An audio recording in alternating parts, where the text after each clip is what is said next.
A graça de nosso Senhor Jesus Cristo, o amor de Deus e a comunhão do Espírito Santo seja com todos vós. Amém. Podemos sentar, queridos irmãos, vamos ouvir a palavra de Deus. Hoje fala-nos da Trindade. As três leituras do Antigo Testamento, da Epístola e do Evangelho falam-nos da Trindade e falam-nos de uma forma muito clara. A Trindade é toda-poderosa, Criadora dos céus e da terra e de tudo quanto existe. O relato da criação é um relato poderoso. No princípio, Deus criou os céus e a terra. Quando é que isso foi? Não sabemos. Mas sabemos que foi Deus que criou os céus e a terra. E no princípio Deus criou os céus e a terra, e nós ouvimos nesse relato a presença, como o evangelista São João nos explica, que no princípio o Verbo estava com Deus, portanto o mundo foi criado pela palavra de Deus, através do Verbo de Deus, Jesus Cristo, e o Espírito de Deus pairava por sobre as águas, o Espírito Santo. A Trindade presente na criação. O mundo, o universo criado pela Trindade. Não por necessidade, mas por graça. A criação do mundo, onde nós vivemos. E o relato da criação é este relato poderoso. Dia após dia, Deus criando, de maneira a que, nesta perfeição, foi criado o homem e a mulher. E assim está tudo completo. Deus, só ao sétimo dia, pôde descansar. E, portanto, a criação de Deus é uma criação toda poderosa. Da criação de Deus dependemos nós. Cada um de nós é criado por Deus no ato da concepção. No ato da concepção. Por isso a vida é desde a concepção. A vida não é só a partir das 12 semanas, como os abortistas defendem. A vida é criada por Deus no ato da concepção. Como Deus criou Adão e Eva e lhes soprou o seu sopro da vida e os tornou almas viventes, seres humanos plenos, assim Deus cria cada um de nós. Cada um de nós. Por isso o aborto é um crime. É um homicídio. Não tem justificação. Não se pode atenuar. Por todas as razões que existem, não se pode atenuar o facto daquilo que ele é. Porque Deus cria a alma de cada um no ato da concepção.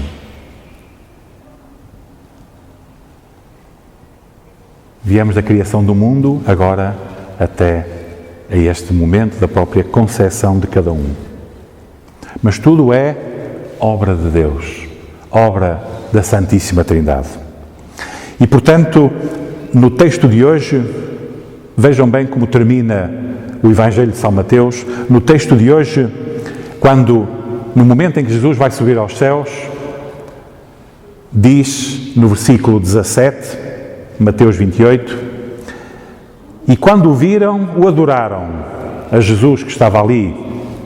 Mas alguns duvidaram, sempre estes que duvidam, não é?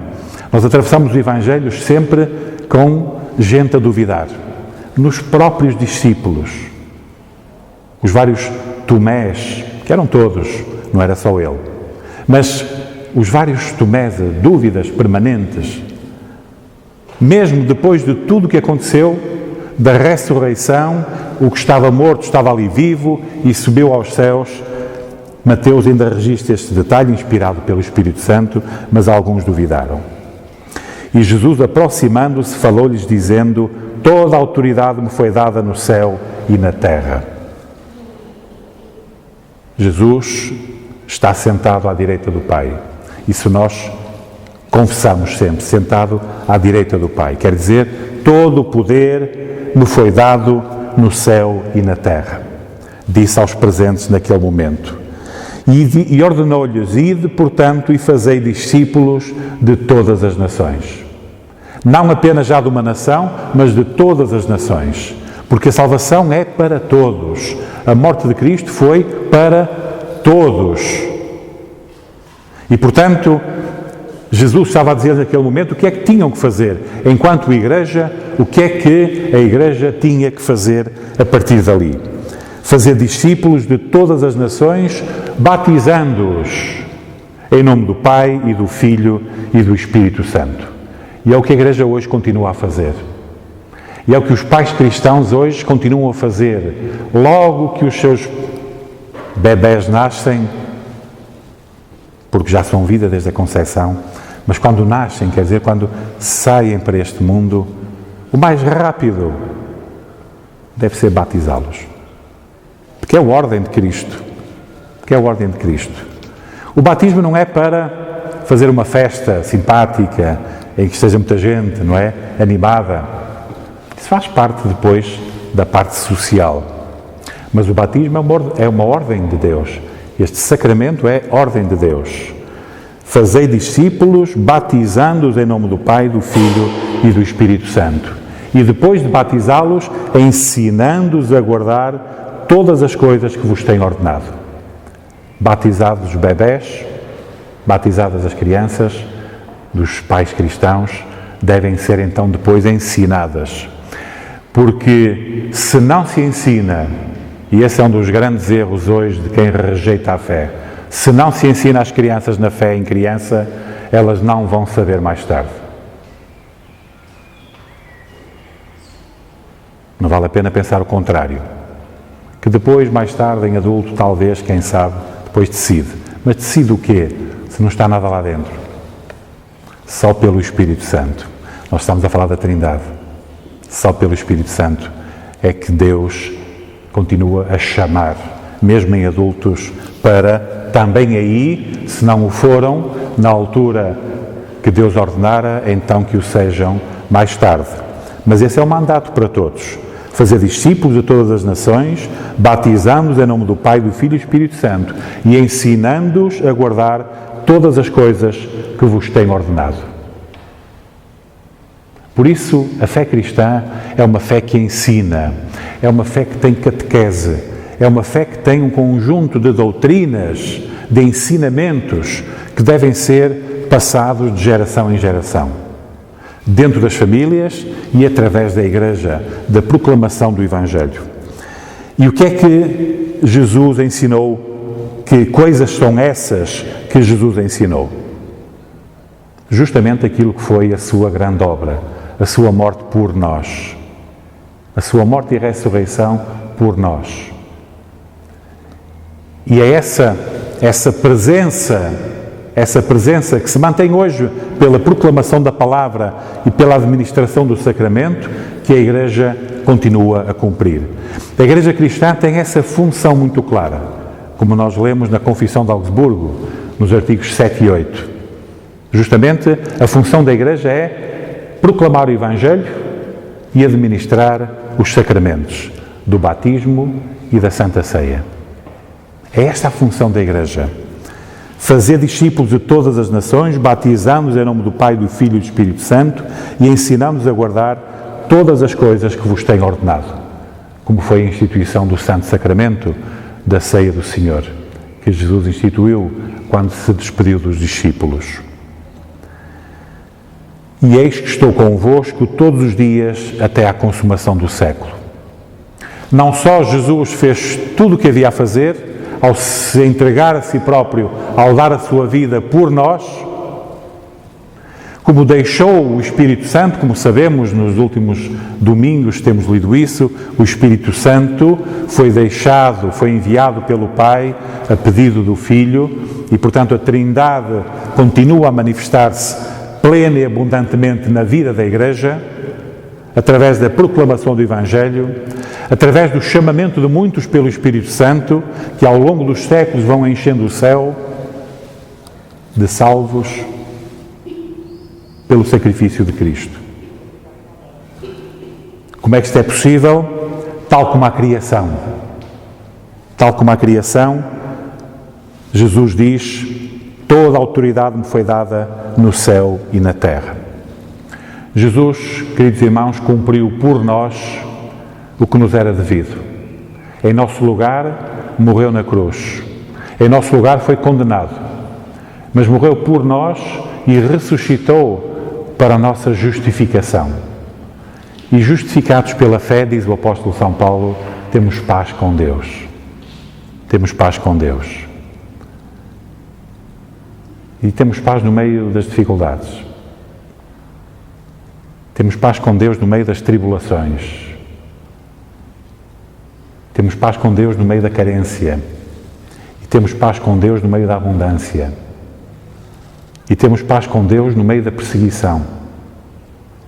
E temos paz com Deus se estamos no poder ou se somos abatidos pela fé. Em qualquer circunstância, nós temos a promessa de Jesus: eis que estou convosco todos os dias até à consumação dos séculos. Até aquele dia em que Jesus voltará. Nunca nos esqueçamos dessa promessa. É a última a cumprir, antes do juízo final. Jesus voltará justamente para consumar o século, para dar fim a este mundo e para dar início aos novos céus e à nova terra. Desde a criação, a Escritura tem esta estrutura, desde a criação, relatada no Gênesis, até à promessa da vinda de Jesus no Apocalipse, o último livro da Escritura, nós temos esta vivência toda poderosa da Santíssima Trindade.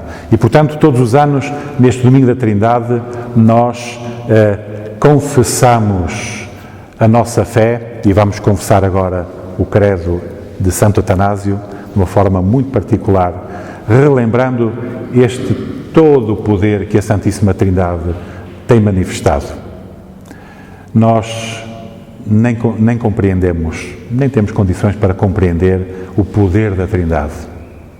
Nem temos compreensão possível para perceber esta toda intervenção da Trindade desde a criação até à criação de novos céus e nova terra.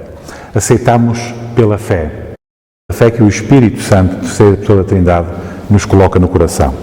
Por isso hoje, queridos irmãos, vamos, e agora peço que agarremos o nosso inário e o abramos para confessar a nossa fé através das palavras do credo de Santo Atanásio.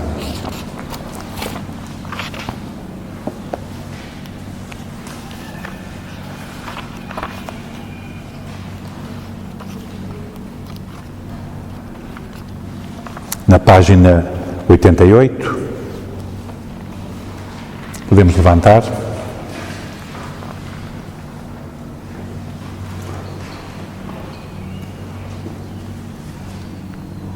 Aquele que quiser ser salvo, antes de tudo, deverá ter a verdadeira fé cristã.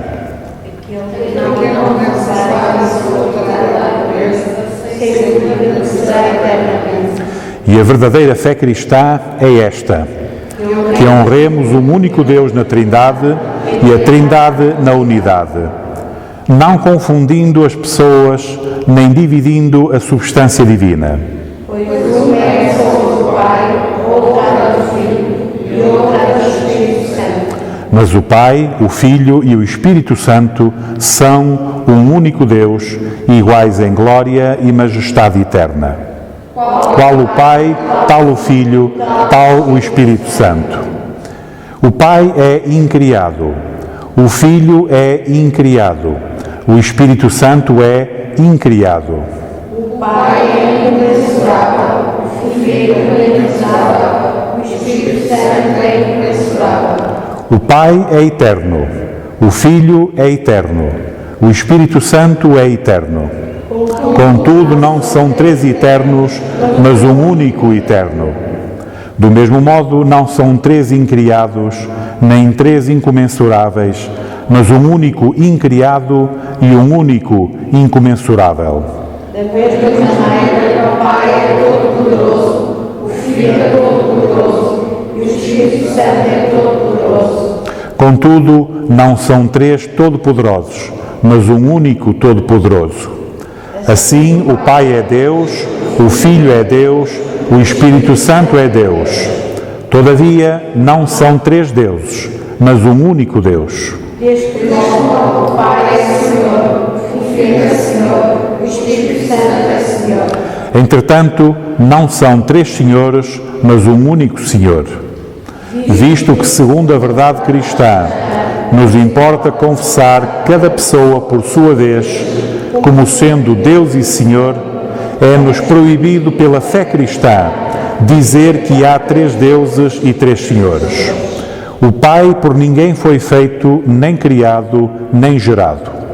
O Filho provém da Deus do Pai, não foi feito, nem criado, nem gerado. O Espírito Santo não foi feito, nem criado, nem gerado pelo Pai e pelo Filho, mas deles procede.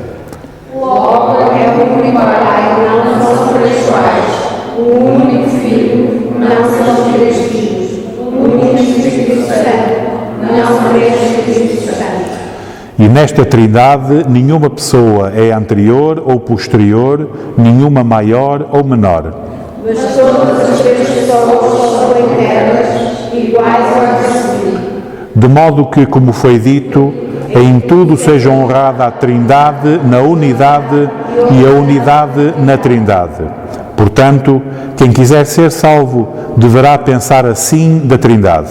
Entretanto, é necessário para a salvação eterna crer também fielmente na encarnação do nosso Senhor Jesus Cristo.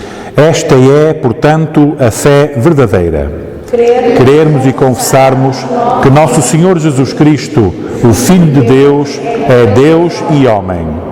É Deus da substância do Pai, gerado antes dos tempos, e homem da substância da sua mãe, nascido no tempo. Deus perfeito e homem perfeito, subsistindo em alma racional e carregado humana. Igual ao Pai segundo a divindade, e menor do que o Pai segundo a sua humanidade. Ainda que é Deus e homem, nem por isso são dois, mas um único Cristo. Um só, não pela transformação da divindade em humanidade, mas mediante a recepção da humanidade na divindade. É de fato um só, não pelas outras substâncias, mas por unidade da pessoa. Pois assim como o corpo e alma racional constituem um único homem, Deus e homem é um único Cristo. O qual padeceu pela nossa salvação, desceu ao inferno nos 3 dias, ressuscitou dos mortos. Subiu ao céu, está sentado à direita de Deus Pai Todo-Poderoso, de onde há de vir a julgar os vivos e os mortos. Quando vier, todos os homens vão ressuscitar com os seus corpos e darão conta dos seus próprios dados. E aqueles que fizeram o bem irão para a vida eterna, mas aqueles que fizeram o mal para o fogo eterno. Esta é a verdadeira fé cristã. Aquele que não crer com firmeza e fidelidade não poderá ser salvo. Em nome do Pai, e do Filho, e do Espírito Santo. Amém.